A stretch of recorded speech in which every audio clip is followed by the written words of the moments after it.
So good morning, everyone. We're really happy you are here with us this morning. I thought it would be just us, but even just us talking, it would be already very good. The topic today is about the technology transfer and how to take research results to the market and the great momentum that currently exists in that area in Greece. Honestly, I think I've been talking for the last 4 or 5 years about the momentum that we have in that area, the great research results that are happening in the Greek research institutions, and the need to take this to the market. But the way I see it, I think it's really happening now. We've been talking about it so many years, but now it's really happening. And one of the most important things I think that has happened, among many others, but the most important in my opinion, is that research institutes, universities, research centers have started collaborating together in that domain. And I think this is one of the main reasons we are sitting here today. Because we don't have so much time, I would like really to go directly into the discussion and talk more about it. The fact that we have a research center like with the prestige of DEMOKRITOS collaborating with the National Technical University of Athens, Athens University of Economics and Business, or Athena Research Center in what we call Science Agora, I think it's something we wouldn't have imagined or dreamed of a few years back in Greece. And they collaborate with the purpose, again, to mature this space and bring research results to the market. I think we are really honored to have this panel with us today. I'd first like to pass the word to Yorgos Nounesis, the director of DEMOKRITOS, who is the power behind that collaboration. Yorgo, I would like to really thank you also in public for your energy in that space. And let us know, why do we have this wind of change in the technology transfer domain? Oh yeah, winds of change indeed, and very strong winds, I would say. Indeed, 4 or 5 years ago, I could remember only the MIT Enterprise Forum would make panels, you know, and talk about technology transfer. Nobody else would. And actually, it was at a panel like this that I met Katerina, Pramatari, and then we realized how much common views and common goals we had. Now things have changed. All the universities, all the research centers of Greece have technology transfer offices.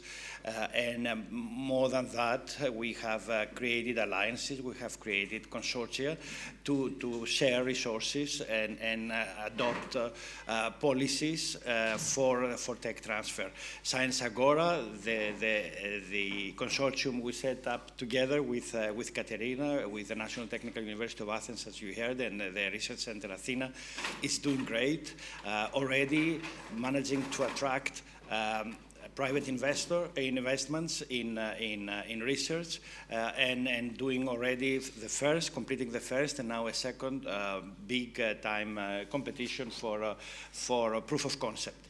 So we are indeed quite excited because we realize that these consortia that are funded by the state, they are funded by the General Secretariat of Research and Innovation of Greece, but they do show signs that they will be able to be sustainable.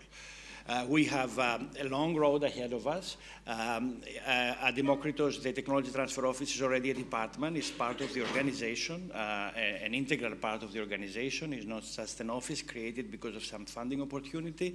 So, but things in Greece, we have to work systematically to clear up all issues about ownership of intellectual property. This is a very, very important thing that has to be confronted. And of course, since all the research ecosystem is opening up lately to defense, we have to get ready about tech transfer and IP usage in matters of technologies that are of dual use, defense and civil. These are very, very challenging questions and very important things that we have to make decisions coming up very, very fast. Thank you, Yorgos. Let me clarify one thing. We all know the word technology. We all know the word transfer, but I think we don't have the same understanding about what technology transfer means.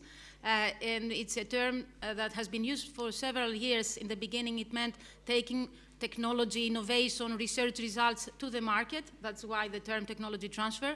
And then in the beginning, it was mostly referring to managing intellectual property.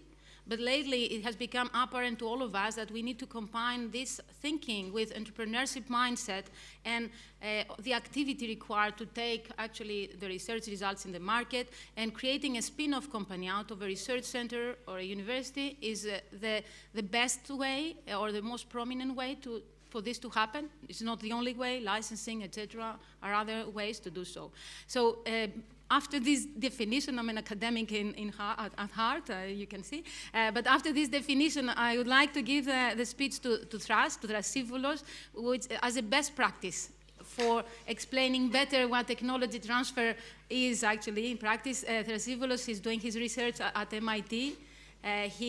He's Greek, and he represents here best practice. I really hope that in the future we will have so many other cases locally demonstrating that. Fortunately, we now start having many good cases, but Gerassimos, we're really happy and proud to have you in the panel, traveling from US to be here.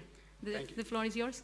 Thank you very much, Katerina and George, for the invitation. It's a privilege to be here and an honor. And I would love to give kind of an overview of what I experienced about tech transfer. And what you are doing, actually, because it's really amazing what you're doing. Exactly. So the long story short, the outcome of it is that I'm now a founder of a pharmaceutical startup. We're now 40 people, and we operate on several diseases in the area of autoimmune and inflammation. And we really started from a lab, in a not so clean office at MIT 4 years ago, 2 people and our advisor working on some really hard problems around discovering small molecule chemistries that can become drugs. And then 4 years later, we now have built an organization that actually operates across 4 countries. We have offices in Athens, we have offices in Israel and Tel Aviv, and in Boston. And the 2 words I would use to characterize my tech transfer experience out of MIT is motivation and support.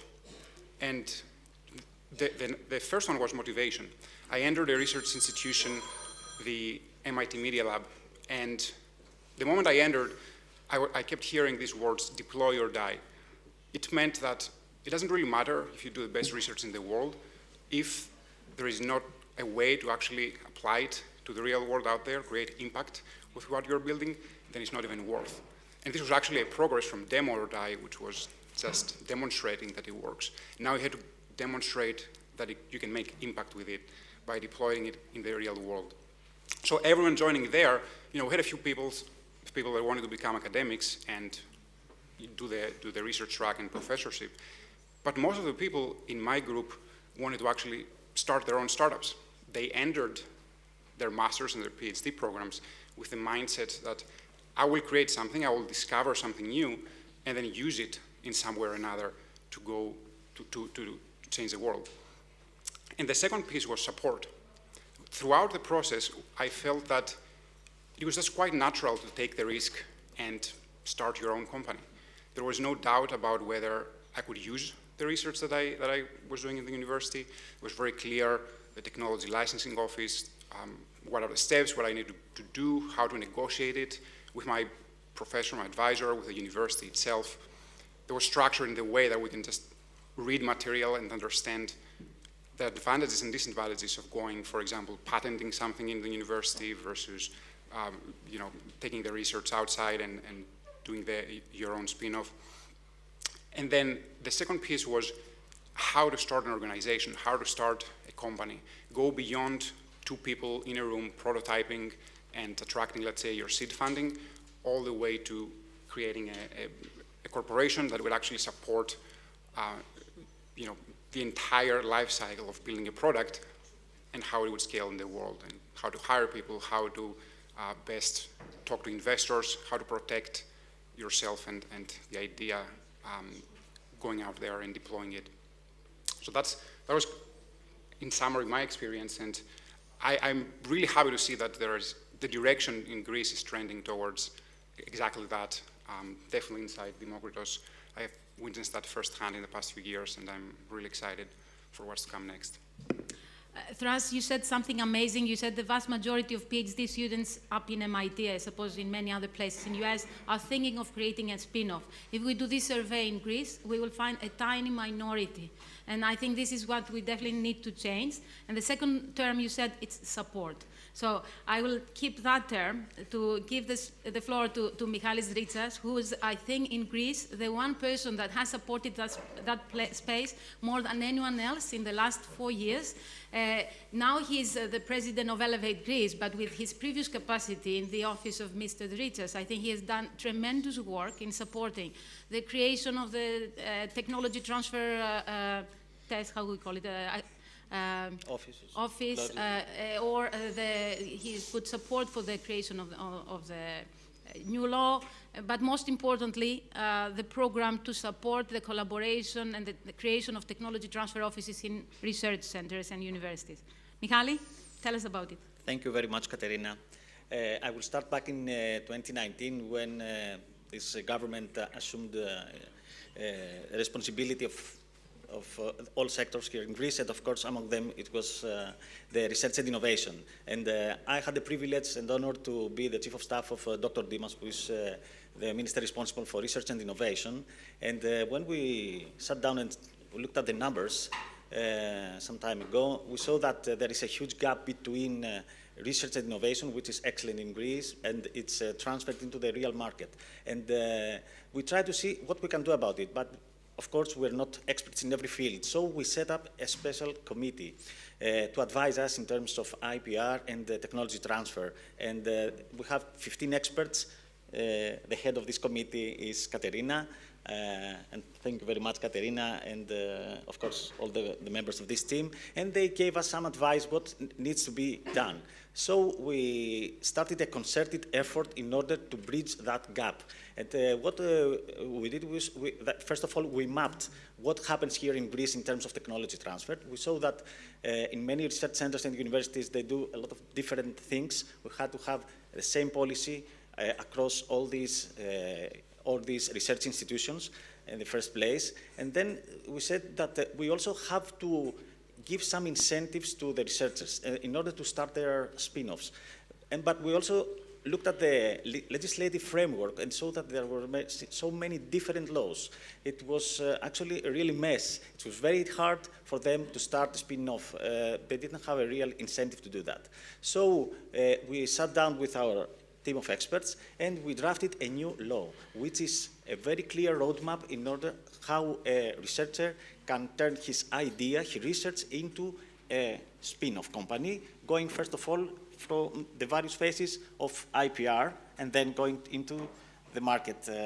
But that was a really difficult task. And we are very happy to say that when this new legislation was enacted in December 2021, by the end of 2022, we had a 16% increase of spin-offs, and this is a very important figure. And we also have a lot of applications for international IPR, and this is also a very important figure as well.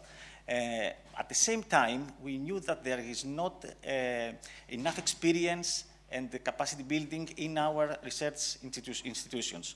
So we tried to finance them in order to establish the new technology transfer offices. There were some universities and research centers which had an infrastructure which was at quite good stage, but many of them didn't have anything. So we had two different calls. The first cohort was the early stage technology transfer offices, and the second was the more mature. And among this second cohort, many of them cooperated, like we have the Science Agora that was mentioned earlier. And these big universities and research centers are building a strong, let's say, momentum, and they are also assisting the smaller ones, those ones that are in their early stage.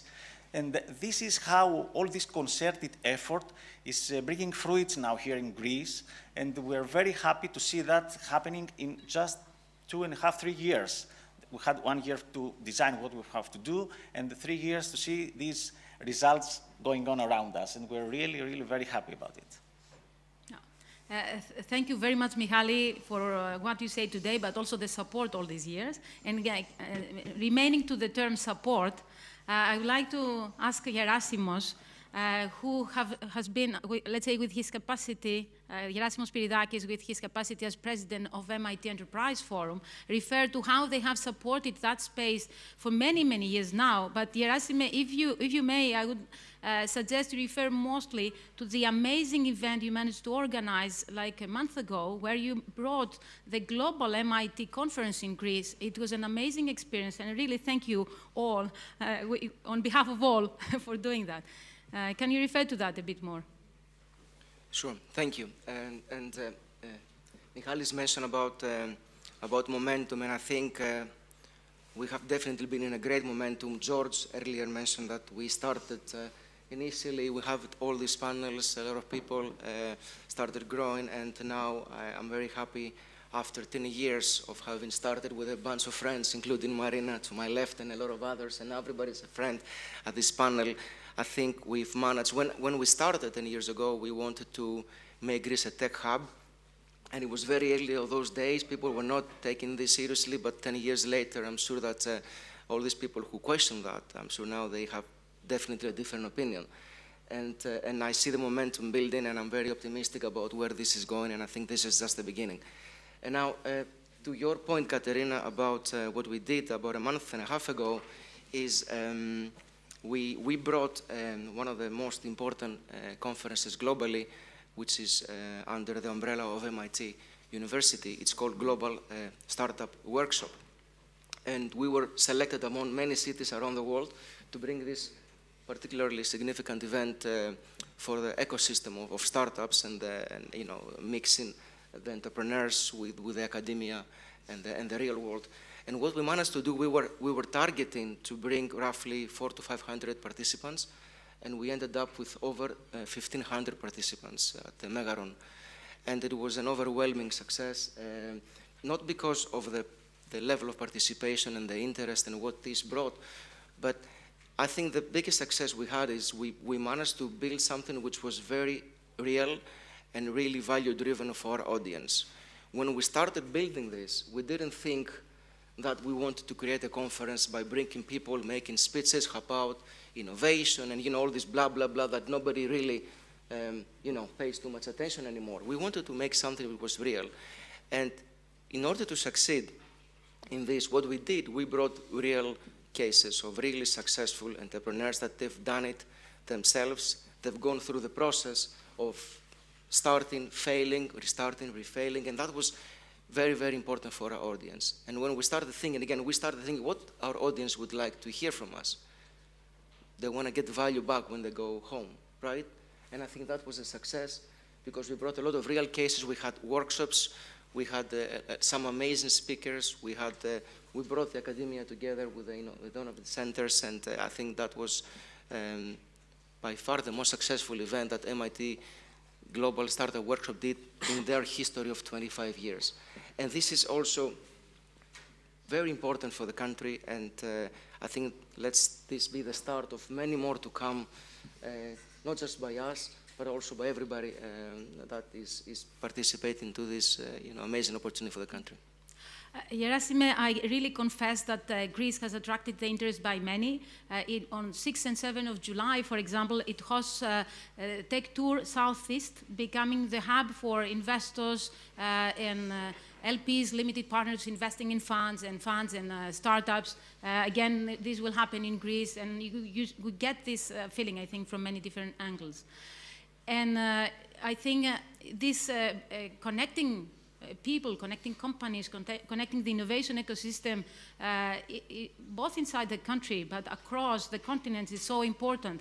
And Marina, I think you've been a legend lady in doing that, connecting the local ecosystem with what is happening in US, the Greek diaspora. Really, thank you for all the efforts you've done all these years. And please, the floor is yours. Tell us a bit more about it. Sure. Just to build on this word support that Thras mentioned, MIT is best in class in this, and if you look at what support they build for entrepreneurship in developing deep technology, it's about mentorship, it's about funding, and it's about access to commercial entities or individuals who want to take the technology and commercialize it. And it has to be done that way. It can't be, as sometimes professors believe, they can do their startup on Saturdays and evenings. It has to be a full-time devoted effort. And so it requires all of these elements, the fundraising, the mentorship, and finding commercial entities or individuals to actually take the technology and run with it, all require a network. And one thing that struck me as I was getting involved with the startup ecosystem here in Greece is that a lot of the entrepreneurs are operating in isolation. And there is such a rich network in Boston of all the components that are necessary for a startup to thrive. You've got access to board members, to customers, to suppliers, to other startups that are struggling with the same issues, to large enterprise who can serve as customers. And it's that whole ecosystem that really allows a startup to thrive. And so what we did a few years ago was a bunch of us from the tech diaspora in Boston created a group, and we have events twice a year to help build the community together of Greeks in tech in Boston. And then we have speakers come, we bring an audience of a couple hundred people, and then we have startups pitch, startups from Greece that are expanding to the US that are ready to access that network. And they come and pitch, and really it's an informal networking environment. It's a way to plug the Greeks expanding to the US into that very rich tech ecosystem. One of our members, George Demosthenes, has started a CEO group, so it's about a dozen startup CEOs who compare notes and best practices. And then we do some webinars. Katerina has participated in January every year. We have the Greek VCs talk about what they're seeing in the environment. So we have a twofold effort. One is to educate the Greeks in Boston about what's happening in the startup community in Greece, and the other is to help the Greek entrepreneurs who are expanding to the US get plugged into that network. And so it's been really fulfilling on both regards. A lot of sort of Greeks of a certain age who left at a certain period in time have a view of Greece that is completely obsolete in this environment. And so it's been really fun to educate them about what's happening in Greece today. Thank you, Marina, and I fully agree. These events are really what is needed, are really amazing in connecting the people, the community. And coming back to Science Agora, I referred to that in the morning, but let me explain a bit more what this is about. As I said, one of the main things that has been happening lately is the fact that the research institutes have been collaborating together. And Science Agora is the collaboration between DEMOKRITOS, National Technical University, Athens University of Economics and Business, and Athena Research Center. Why collaborate? Because we need to have the process from the beginning to the end. So we need to have entrepreneurial mindset cultivated inside the research institutes, universities, even from high school and on, and then supportive mechanisms inside the universities like technology transfer offices. But if you have a company or if you have a network from US wanting to connect here, they cannot talk to 25 or 30 universities and research institutes separately. They need to connect to some hubs, and this is Science Agora. I think is a best practice currently in Greece, demonstrating how the research institutes can collaborate and provide second-level support to the community. And also a point where the people from outside, companies, networks from abroad can connect to.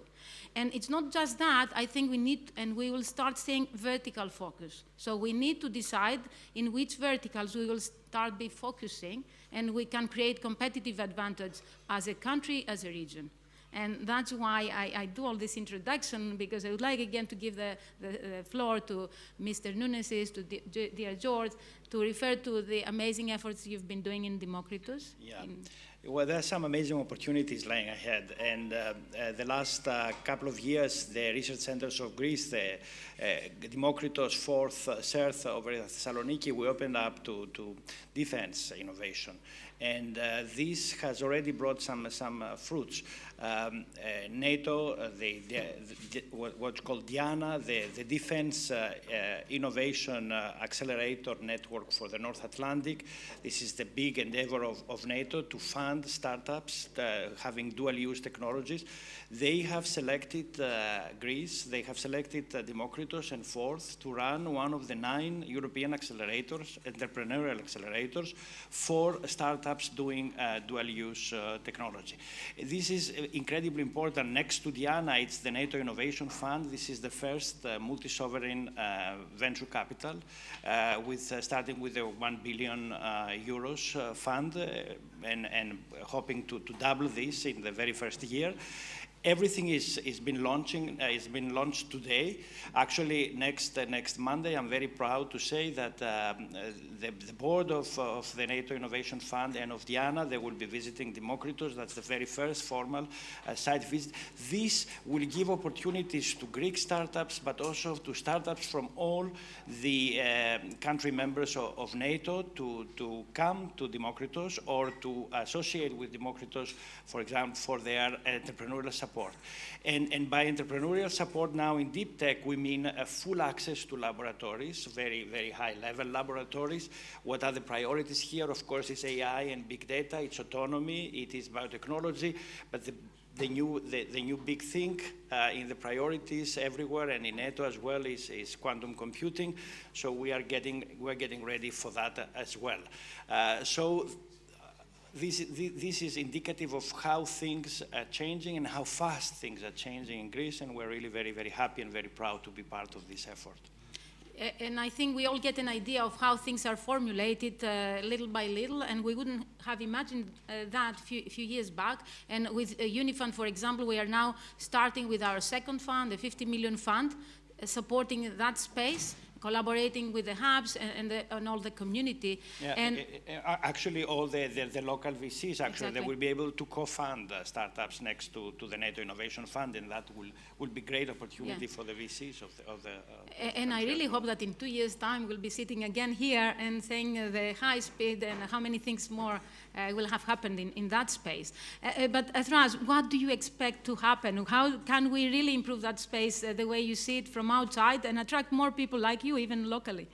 Definitely, definitely. Actually, I would love to talk a bit more about what you said in the beginning. How do you connect academia and the source of tech transfer, the actual technologies and scientific innovation, with the startup culture and creating your spin-offs? And I think that from my perspective in Greece, there's a fundamental difference to what I see in Boston. And that is that we have this notion of a startup being this one idea that you can have, over having coffee, you write it over on your napkin, and you can create, $1 million corporation and then sell it and make a lot of money, which is fair. And then this money can be, brought back and create new startups. And I think we have a great startup ecosystem right now in Greece with multiple exits and multiple great companies being formed. But the reality is that there is another track of building startups, and this is through technology transfer.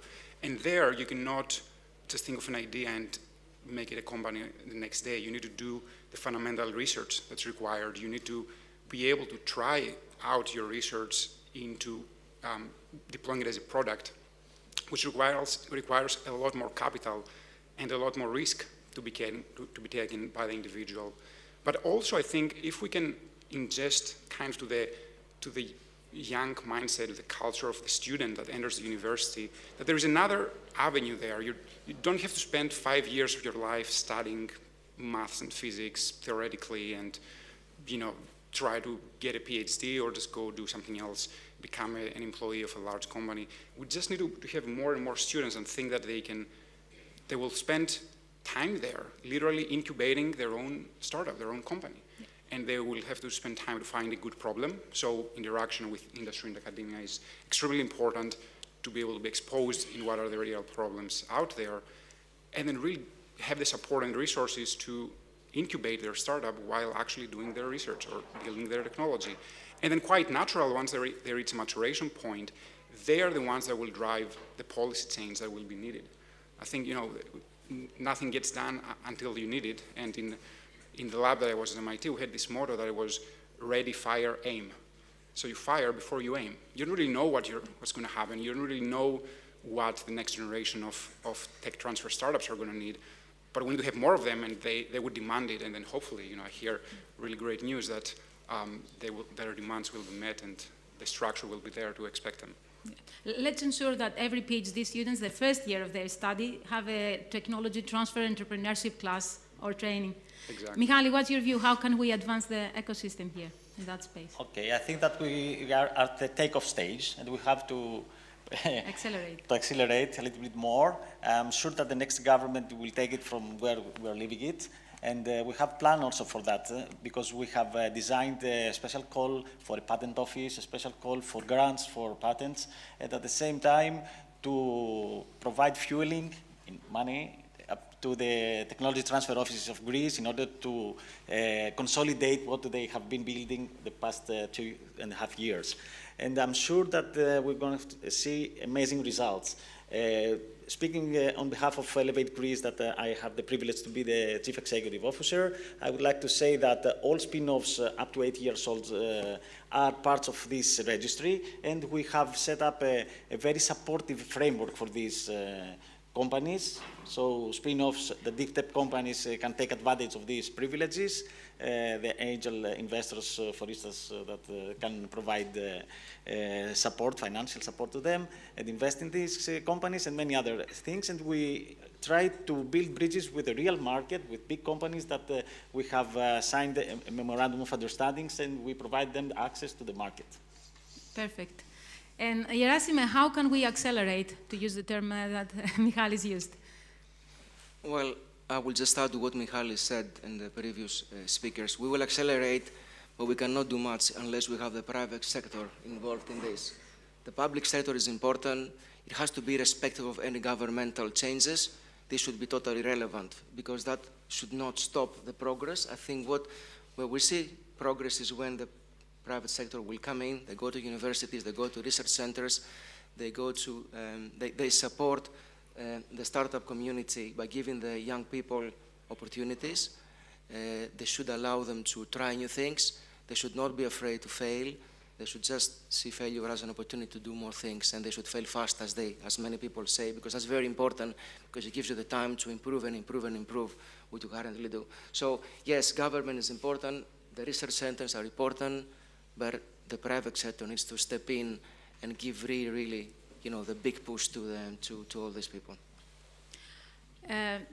Marina, on your side, I think an important thing that we had to face over the last years between the Greek diaspora and the local had to do with trust. I think because up in US, you would see that space maturing many years back, and you would expect that happening here, but it was not. Trust was always an issue. Maybe that's the first time I feel that trust has been built to a better extent. Can you comment on that and your view and an outlook on the future, how we can accelerate and enhance this connection? Yeah, I think that's absolutely true. And so I think going back to what I was saying earlier, you need some financial seed support to get this research out, mentorship, and then connections to the commercial market. And what happens is a lot of times the researcher doesn't know what the applications are for their technology. It's a solution looking for a problem. And in order to bridge that gap, one thing MIT has done is they have courses where students will gather in teams and take research that's being developed by technical people, but these are business school students. And they will investigate different markets that could utilize such a technology. So somehow finding creative ways to connect these really fascinating technologies to real problems in the marketplace, I think that's the big challenge right now for the tech transfer in Greece. And then the other thing is for universities and research centers to have just standard protocol, to have a standard term sheet for license agreement when you're taking intellectual property from the university or the research center. So MIT has a standard template with royalty, equity, and just don't make that be a big negotiation every time. Just have a standard template and maybe tweak it a little bit here or there. But I think making all of this be much more of a standard process will also really help. Marina, let's become practical. I think what you just described is what Science Agora should be doing. The reason that Athens University of Economics and Business collaborated with DEMOKRITOS, NTUA, etc., is exactly that, to bring students from, not just from undergraduate courses, but also from masters with a business mindset, to work with the people with a technology background and build these teams. We are doing that, and it starts delivering great results, but also standardizing the documents, the processes. So managing IP is not so much different in DEMOKRITOS like in NTUA, etc. So we need your help. We're going to ask for your help, if you don't mind, to help us, Science Agora, set it up. Sure. Let's give 30 seconds to all for a closing remark to keep our time. Yorgos? Yeah, and what you just said before, yes, simple steps all the way from invention disclosure to IP licensing to creating spin-offs. That's exactly what we're aiming for. I'm very optimistic about the future. I think, as Gerassimos said, the great challenge to attract private investment, yes, we see it happening. We see it now with Greek corporates, and we see it with corporates from abroad as well. They start showing a lot of interest. I think it's about time for the Greek ecosystem to open up to the international VCs and to the international investors, and for that we have to create bonds, we have to create collaborations with institutions and organizations that can take, the spin-offs through this entrepreneurial acceleration and present them to the big guys, so that things start moving fast. But yes, I think this is going to happen. I see it happening, as we speak. Great. Thras, 30 seconds. Yes, no, I just want to take home again the point about giving motivation and support to the Greek students, and maybe redoing the whole why would you go to the university story, to actually include the ability to be able to solve a really hard problem, generate new materials, new biomaterials for biocompatibility, creating cures for diseases, using quantum computing and AI to actually solve climate change and energy crises. All of these problems can be actually now a reason why a student would go to the university, and then the success stories that we currently have. And be prepared to come and teach. Michalis, 30 seconds. I'm very happy and say that I'm confident that Greek government will continue to the same direction and will consolidate all that effort, concerted effort, trying to combine forces. Probably it's the space where we keep this momentum. Yes, thank you. Gerassimos? The Might Enterprise Forum is changing. We are expanding our network. We are now going to be called, as of in the next few weeks, Start Smart Southeastern Europe. So our scope is going to get bigger and wider. This is exciting news, and I think we're going to be able to do even more things at a much larger geographical scale. Perfect. Marina? Yeah, last thing I want to say is 8 years ago when I got involved in the Greek startup ecosystem, I would ask people about deep tech, and they were like, we've got a lot of low-hanging fruit to pursue, and it's just amazing to see the VCs now in Greece really going after this, so that's a great step in the right direction. Great. Thank you all for being here this morning. At 9 o'clock, we thought we would be just at 5 minutes. Thank you.